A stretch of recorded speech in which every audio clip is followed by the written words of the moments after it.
तो गाइस इस वाले वीडियो में यार देखो हम लोग बात करेंगे HTML सिलेक्टर एलिमेंट्स के बारे में।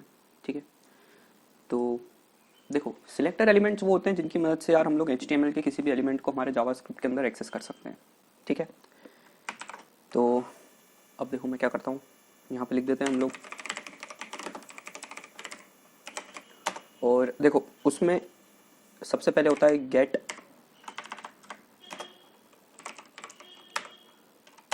Document dot gate element by ID, है ना, ये एक मेथड होती है। उसके बाद होता है यार document dot gate element by tag name.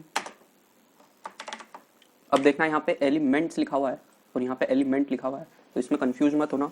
जिसमें एलिमेंट्स लिखा हुआ है उसमें बहुत सारे एलिमेंट्स आएंगे और जिसमें एलिमेंट लिखा हुआ है उसमें केवल एक ही एलिमेंट आएगा। इसके बारे में हम लोग आगे बात करते हैं, बट इन दोनों के बीच में डिफरेंशिएट रखना है ना। फिर है document dot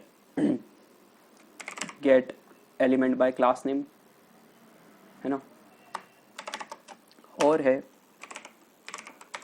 document dot query selector. ये है क्वेरी सिलेक्टर, और फिर आप लोगों ने नीचे पढ़ लिया होगा यार, लास्ट में है क्वेरी सिलेक्टर ऑल। तो ये कुछ मेथड्स होती है जिनकी मदद से हम लोग HTML एलिमेंट्स को हमारी जावास्क्रिप्ट के अंदर लेके आ सकते हैं।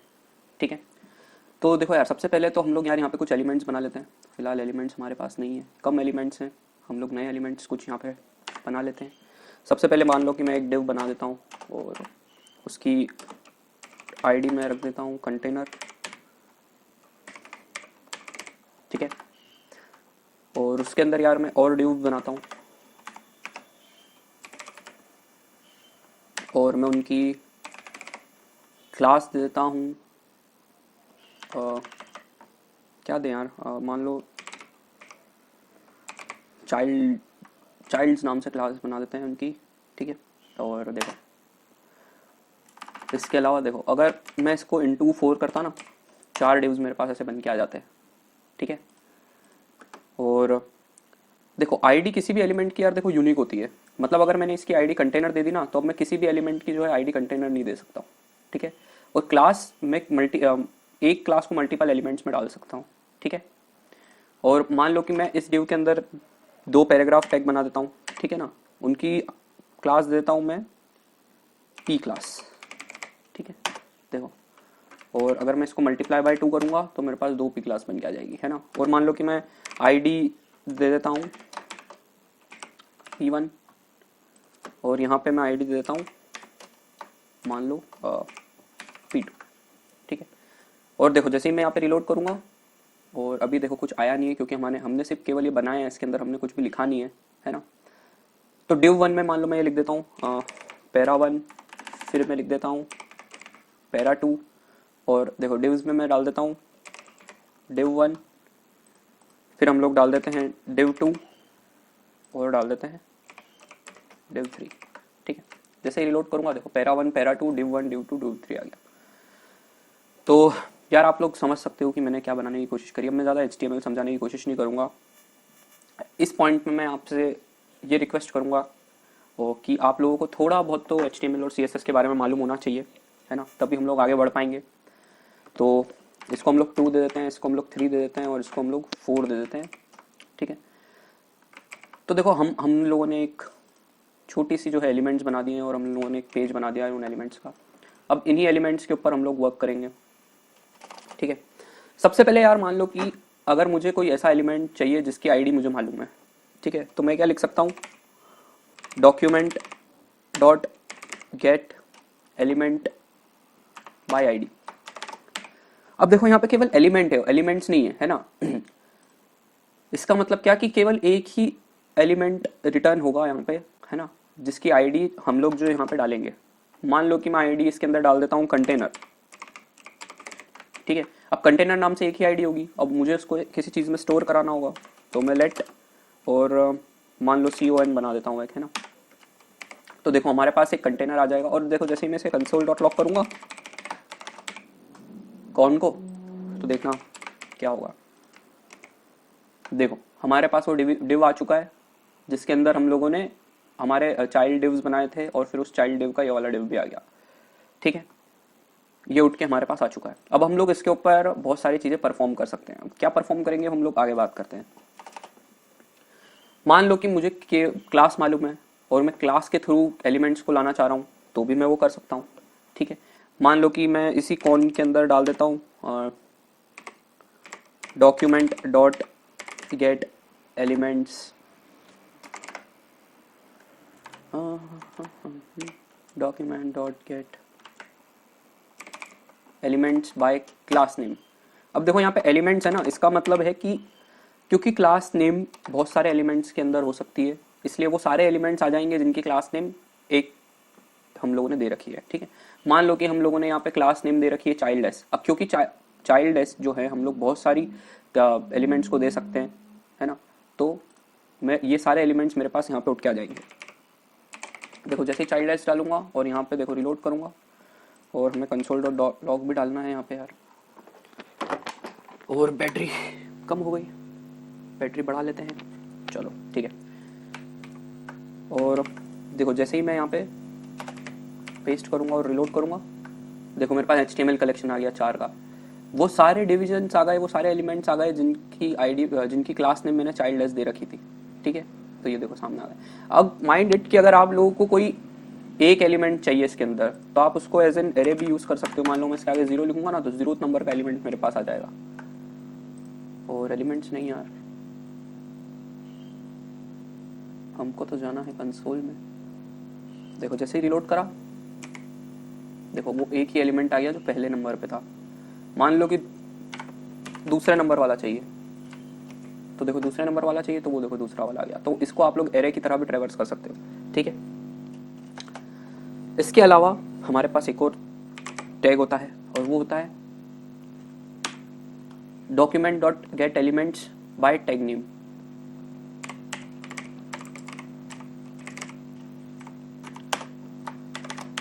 देखो अब टैग नेम के अंदर हम लोग क्या डाल सकते हैं, कोई भी टैग डाल सकते हैं। अब टैग क्या है कि ये div एक टैग है। ठीक है, फिलहाल हम लोग आईडी और क्लास की मदद से एलिमेंट को कॉल कर रहे थे, बट मान लो कि मुझे तो सारे div जो है एलिमेंट चाहिए। ठीक है, तो मैं केवल और केवल इसमें ये पास कर सकता हूँ div। ठीक है, और जैसे ही देखो रिलोड करूंगा, और मुझे इसको प्रिंट भी करना होगा।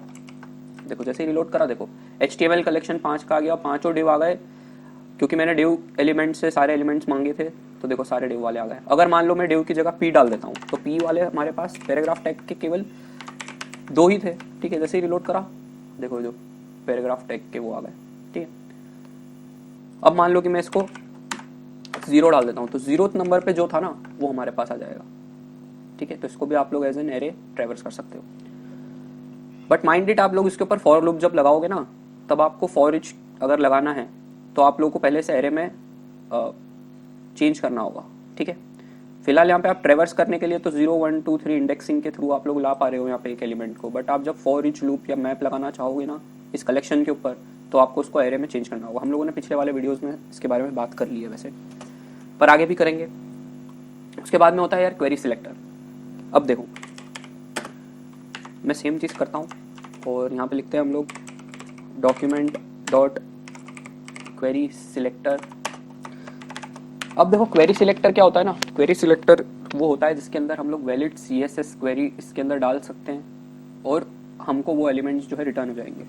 ठीक है, तो मान लो मैं इसके अंदर div डालूंगा ना, तो मेरे पास जो भी div टैग था एलिमेंट्स का वो पूरा आ जाएगा। देखो रिलोड करता हूँ मैं, तो P1, और फिर से हमने वही गलती करी, हम लोगों ने प्रिंट नहीं करा, हम लोग नीचे करते हैं यहाँ पे। ठीक है, जैसे ही रिलोड करते हैं, देखो वो div टैग आ गया। पर अब आप बोलोगे कि यार केवल और केवल एक ही div टैग आया है।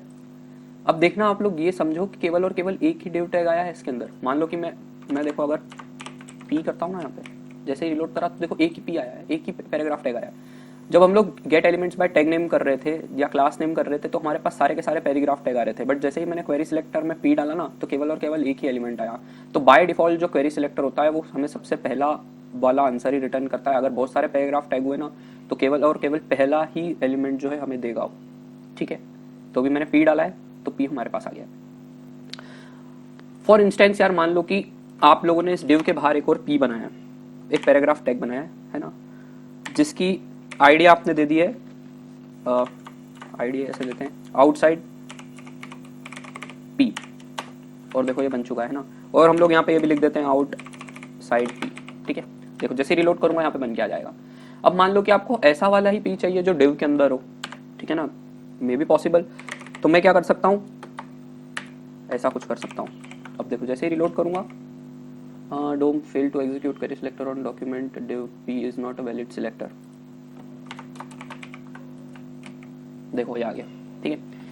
इसका मतलब क्या है कि डिव के अंदर जो भी पैराग्राफ है ना वो हमारे पास आ जाए, ठीक है। डिव के बाहर वाला नहीं चाहिए हमें, केवल डिव के अंदर वाला चाहिए, तो वो हमारे पास आ जाए।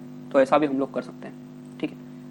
अभी आप लोगों को समझ में नहीं आ रहा होगा क्योंकि एक ही अंदर का पैराग्राफ हम लोगों ने लिख रखा था, वही आ रहा है। मान लो कि मैं इसको सबसे ऊपर लिख देता हूँ, ठीक है, इसको हटा के मान लो मैं सबसे ऊपर लिख देता हूँ, ठीक है। अब फॉर इंस्टेंस सिर्फ मैं पैराग्राफ टैग मान रहा हूँ इससे, तो ये सबसे पहले वाला पैराग्राफ टैग मेरे पास ला के दे देगा, है ना। जैसे रिलोड करा, देखो पी आउटसाइड टैग हमारे पास आ चुका है, जो कि हम लोगों ने सबसे ऊपर लिखा था और सबसे पहले वो था, इसलिए हमारे सबसे पहले वाला पैराग्राफ टैग जो है रिटर्न हुआ है, पैराग्राफ एलिमेंट जो है रिटर्न हुआ है। बट मुझे तो केवल वही पैराग्राफ एलिमेंट चाहिए जो डिव के अंदर हो, ठीक है। तो मैं उसको कुछ इस तरह से भी लिख सकता हूँ, और देखो जैसे ही ऐसा लिखूंगा ना तो वही वाला पैराग्राफ आएगा जो डिव के अंदर था। ये देखो P1 जो हम लोगों ने अंदर लिख रखा था ना वही आएगा। बट अब क्योंकि वो एक ही एलिमेंट रिटर्न करता है तो सबसे पहला वाला एलिमेंट हमें जो रिटर्न हो गया है, ओके। अगर आप लोगों को समझ नहीं पड़ी हो तो फिर से एक बार पॉज करके देख लेना यार, है ना। वैसे समझने लायक कुछ था नहीं, बहुत ही सिंपल था। और मान लो कि आपको कोई टैग से उसे बुलाना है ना, मान लो कि एक पैराग्राफ है, ठीक है, और उसमें आप लोगों ने एक टैग मान लो दे रखा है, और वो ऐसा कुछ टैग है, ठीक है, और उसको मैंने डाल दिया के। तो आपको उस टैग से मान लो लाना है ना। तो मैं क्या दे सकता हूँ कि पी, और ऐसा अगर मैं दे दूंगा उसके अंदर टैग, तो अब मैं जैसे रिटर्न देखो रिलोड करूंगा मेरे पास वो आ जाएगा। इसका मतलब क्या है कि ऐसा पैराग्राफ दो जिसका एट्रीब्यूट है टैग नाम से, ठीक है, तो हमारे पास वो एलिमेंट आ जाएगा। तो ऐसा भी आप लोग यूज कर सकते हो, ठीक है। तो ठीक है, मैं इसको कॉपी करके नीचे लिख देता हूँ यार, पी और टैग, ठीक है। तो किसी भी एट्रीब्यूट, मान लो ये टैग एट्रीब्यूट है, अभी टैग एट्रीब्यूट कुछ होता नहीं है, मैंने ही बना दिया है। तो अगर पर आपको ऐसा ही एलिमेंट चाहिए, जिस ऐसा पैराग्राफ टैग चाहिए जिसके एट्रीब्यूट में टैग हो, तो आप कुछ ऐसा लिख सकते हो, तो वो आपके पास आ जाएगा। और क्वेरी सिलेक्टर के अंदर यार आप लोग ये भी डाल सकते हो कि मान लो आप लोगों को केवल और केवल क्लास नेम से मंगवाना है ना। तो मान लो मैं ऐसा कुछ लिख सकता हूँ, मुझे ऐसा पैराग्राफ चाहिए जिसकी आईडी, अब आईडी हम लोग क्या है हैशटैग से लिखते हैं, ठीक है। हैशटैग से हम लोग आईडी का पता चलते हैं और डॉट से हम लोग क्लास लिखते हैं, जिसकी आईडी क्या हो P1, ठीक है। अगर मैं कुछ ऐसा लिखता हूँ तो मेरे पास केवल और केवल ऐसा पैराग्राफ आ जाएगा जिसकी आईडी क्या होगी P1। देखो रिलोड करता हूँ, देखो मेरे पास वो आ गया, P1 नाम से आईडी आ गई और वो वाला पैराग्राफ आ गया। फिर से रिलोड करते हैं हम लोग, और अब की बार मुझे ऐसा P चाहिए जिसकी क्लास हो P क्लास वाली, ठीक है। PCLASS डाल देते हैं, ठीक है। जैसे ही रिलोड करा, पर अब देखो वो P क्लास वाला एलिमेंट तो हमारे पास आ चुका है ना। अब कंफ्यूज मत होना, मान लो मैं इसको बाहर भी बना लेता हूँ एक, ठीक है, और इसकी आईडी वाईडी हटा देते हैं फिलहाल के लिए, है ना, ताकि आप लोग डिफरेंशिएट कर पाओ यार। जैसे ही रिलोड करता हूँ देखो ऐसा पैराग्राफ टैग आ गया जिसकी क्लास क्या थी P क्लास। देखो हम लोगों ने यहाँ पे पैराग्राफ बनाया जिसकी क्लास क्या थी P क्लास। बट अब ऐसे P क्लास वाले तो 3 है, 1 2 3, पर क्वेरी सिलेक्टर केवल और केवल हमें एक ही रिटर्न करेगा जो सबसे पहले उसे मिल जाएगा। ऑलराइट, तो ये होता है क्वेरी सिलेक्टर। अब आप लोग सेम चीज कर सकते हो क्वेरी सिलेक्टर ऑल के साथ, ठीक है ना। मान लो मैं करता हूँ con dot query selector all, और अगर अब मैं सेम ऊपर वाली चीज लिखूंगा ना यहाँ पे, तो अब ये क्या करेगा, सारे के सारे एलिमेंट्स लेके आ जाएगा, ठीक है। जैसे रिलोड करूंगा देखो, हाँ, अरे अब रिलोड करते हैं हम लोग, query selector all is not defined. तो ऐसा क्यों हो रहा है, क्योंकि हम लोगों ने यहाँ पे डॉक्यूमेंट नहीं लगाया है। चलो ये गलती आप मत करना। तो देखो हमें नोड लिस्ट मिल गई, ये 3 नोड लिस्ट हमें फिर से मिल चुकी है, P क्लास की, P हैशटैग P1 और P class P hashtag P2 P class. ये वो 3 नोड लिस्ट में मिली है जो कि जिसके अंदर P क्लास एक क्लास नाम पहले से बनी हुई थी, ठीक ठीक है ना, वो हमें मिल चुकी है। अब मान लो कि आपको उसमें से केवल और केवल फर्स्ट नंबर का चाहिए, तो आप यहाँ पे आगे फर्स्ट लिख सकते हो और जैसे ही रिलोड करोगे देखो वो पैराग्राफ आ गया जिसकी क्लास क्या थी, पी क्लास थी, और वो फर्स्ट नंबर पे था, 0th पोजीशन पे नहीं था। तो 0th पोजीशन पे ये वाला पी क्लास था और फर्स्ट पोजीशन पे हमारा ये था, तो हमारे पास वो उठ के आ गया। तो क्वेरी सिलेक्टर केवल और केवल हमें वो क्वेरी सॉल्व करके देगा और केवल एक ही एलिमेंट हमें देगा। क्वेरी सिलेक्टर ऑल हमें क्वेरी सॉल्व करके और सारे एलिमेंट्स लाके दे देगा। All right. तो अब देखो, पर आप लोग बोलोगे कि यार इसका यूज क्या है, तो हम लोग देखो अभी एक ही यूज करके देखेंगे, है ना। मान लो मैं पूरे इस चीज को जो है कमेंट आउट कर देता हूँ। मान लो कि ये डिव क्लास जो चाइल्ड है ना, चाइल्डलेस है, इसके इस वाले एलिमेंट में फर्स्ट इंडेक्स पे जो एलिमेंट है इसके अंदर मुझे div 2 नहीं डालना है, इसके अंदर मुझे कोड 99 डालना है। ठीक है, तो हम लोग देखो इसको कैसे करते हैं। तो सबसे पहले मैं वही करूँगा, एक वेरिएबल बनाता हूँ con और लिखता हूँ डॉक्यूमेंट डॉट गेट एलिमेंट। अब मैं देखो उसको किसी भी नाम से बुला सकता हूँ, बट सबसे ईजी क्या है, गेट एलिमेंट बाय आईडी। पर अब क्या इसकी आईडी है, आईडी नहीं है इसकी, तो सिर्फ क्लास है, तो मुझे क्लास नेम यूज करना होगा। Gate elements bye class name. अब क्लास क्या थी उसकी, क्लास थी उसकी चाइल्डलेस। ठीक है, बट अब ये यहाँ पे सारे चाइल्डलेस उठ के आ जाएंगे। ठीक है ना, देखो मैं देखो कंसोल डॉट लॉक करता हूँ और देखो कौन करूँगा, देखो सारे के सारे आगे उठ गए। अब मुझे तो केवल और केवल इस वाले के अंदर डालना है ना, इस वाले डिव के अंदर जो है मुझे इसका जो टेक्स्ट चेंज करना है। तो उसके लिए मैं क्या करूँगा कि मैं यहाँ पे जाऊँगा और उसकी जो पोजीशन थी, उसकी पोजीशन क्या थी, फर्स्ट थी, 0th नहीं थी, है ना, फर्स्ट थी, तो मेरे पास वो ऑल आउट के आ जाएगा, देखो यहाँ पे। All right. और